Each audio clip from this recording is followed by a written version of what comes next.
Assalamualaikum. Welcome to my YouTube channel. Oke guys, jadi di video kali ini aku akan membahas salah satu tokoh pendidikan yang ada di Indonesia. Jadi tokoh pendidikan di Indonesia yang akan aku bahas itu ada Raden Ajeng Kartini. Siapa sih itu? Nah, beliau itu merupakan tokoh pendidikan di Indonesia sekaligus merupakan pahlawan nasional Indonesia. Beliau lahir di Jepara tanggal 21 April 1879. Nah, bagaimana pemikiran dan biografi dari tokoh R.A. Kartini ini? Mari kita simak penjelasannya. Raden Ajeng Kartini atau sebenarnya lebih tepat disebut dengan Raden Ayu Kartini adalah seorang tokoh Jawa dan pahlawan nasional Indonesia. Kartini ini dikenal sebagai pelopor kebangkitan perempuan Nusantara. Ia adalah seorang aktivis Indonesia terkemuka yang mengadvokasi hak-hak perempuan dan pendidikan perempuan. Beliau lahir di Jepara tanggal 21 April 1879. Beliau merupakan tokoh emansipasi wanita, memperoleh pendidikan lantaran mewarisi darah kebangsaan dari ayahnya. Dia disekolahkan di ELS atau Eolbach Lager School hingga usia 12 tahun sembari mempelajari berbagai hal termasuk bahasa Belanda. Beliau gemar sekali membaca surat kabar atau majalah kebudayaan Eropa dan buku-buku khususnya tentang kemajuan wanita. Ketertarikannya dalam membaca akhirnya membuat Kartini memiliki wawasan yang cukup luas soal ilmu pengetahuan dan kebudayaan. Banyak yang menyebut Kartini sebagai tokoh gerakan emansipasi perempuan. Pemikirannya dalam bukunya sendiri yaitu Habis Gelap Terbitlah Terang menggambarkan keinginannya untuk memperjuangkan kaum perempuan Jawa saat itu agar mendapatkan pendidikan yang layak seperti dirinya. Pemikiran Kartini sebagian besar dipengaruhi oleh realitas sosial yang ada di sekelilingnya dan interaksi gagasan dengan rekan-rekannya di Belanda. Tapi, sifat progresif yang diwarisi oleh ayahnya Sosroningrat bahwa pendidikan merupakan instrumen penting kemajuan bangsa dan ilmu pengetahuan sebagai pintu kebahagiaan individu dan masyarakat telah membekas mendalam pada dirinya. Kegelisahannya terhadap situasi sosial, adat, dan kultur yang membelenggu kaum bumi putra untuk mendapatkan pendidikan yang layak, ia ungkapkan dalam surat-surat yang ia kirimkan kepada sahabatnya di Belanda, Nyonya Abendanon. Dalam salah satu suratnya, ia utarakan tentang pendidikan sebagai kewajiban yang mulia dan suci. Kartini memandang bahwa pendidikan adalah suatu hal yang sangat penting. Dengan pendidikan, kita mampu mengangkat derajat dan mampu mengangkat martabat bangsa Indonesia, baik itu pendidikan untuk laki-laki maupun untuk perempuan. Dan cita-cita yang diinginkan oleh R.A. Kartini adalah membangun sekolah wanita.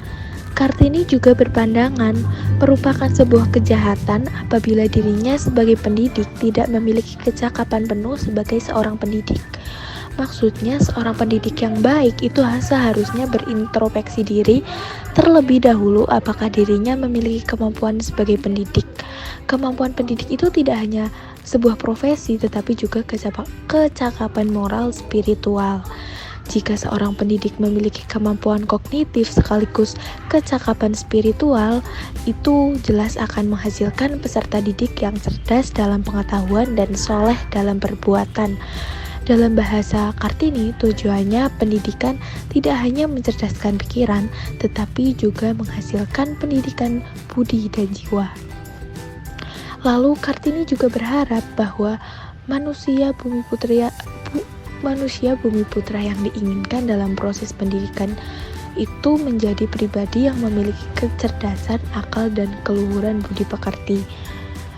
Dalam bahasa konstitusi kita yang ditulis dalam Pasal 31 ayat 3 Undang-Undang Dasar Negara Republik Indonesia tahun 1945 itu dinyatakan pemerintah mengusahakan dan menyelenggarakan satu sistem pendidikan nasional yang meningkatkan keimanan dan ketakwaan serta akhlak mulia dalam rangka mencerdaskan kehidupan bangsa yang diatur dengan undang-undang.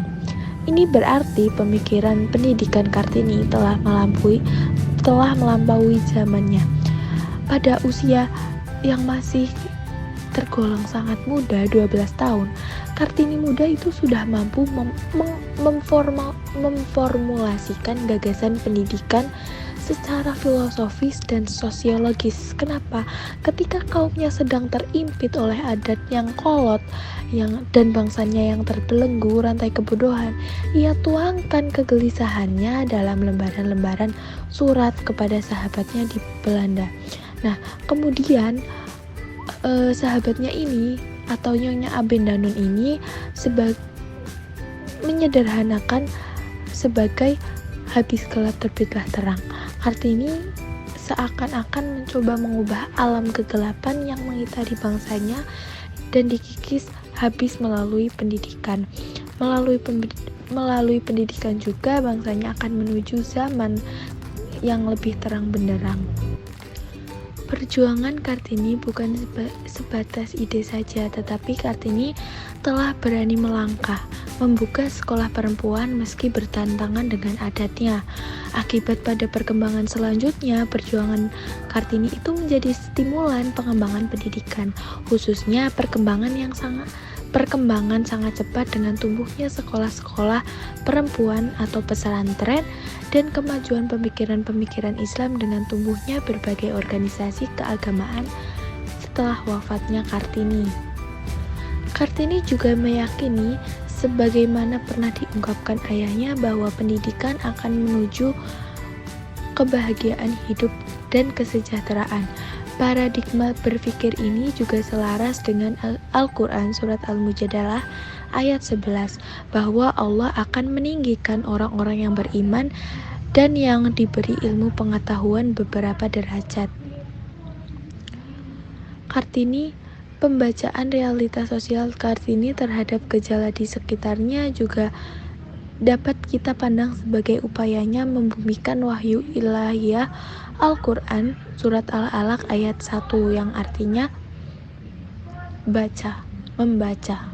Dalam tafsir Al-Misbah terhadap pemaknaan ayat ini, bahwa Islam memerintahkan kita untuk belajar membaca dan menulis serta mempelajari ilmu pengetahuan demi meningkatkan derajat di hadapan Allah.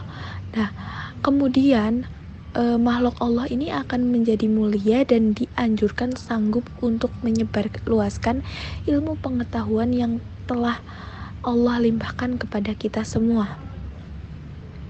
Konstruksi berpikir Kartini ini juga mirip sekali dengan gagasan pendidikan Muhammad Iqbal 1877 sampai 1938, intelektual sekaligus penyair muslim.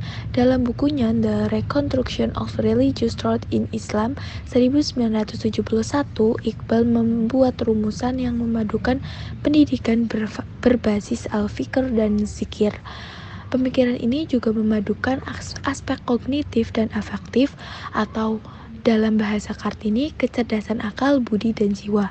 Pemikiran Kartini ternyata menembus batas geografis dan gender sekalipun. Oleh karenanya, layak jika ia pun harus didaulat sebagai tokoh pendidikan bangsa. Jadi, segitu aja yang bisa aku jelasin tentang biografi dan pemikiran dari R.A. Kartini ini. Untuk tokoh-tokoh berikutnya, kita bisa simak videonya di lain kesempatan ya guys ya. Sampai bertemu, bye.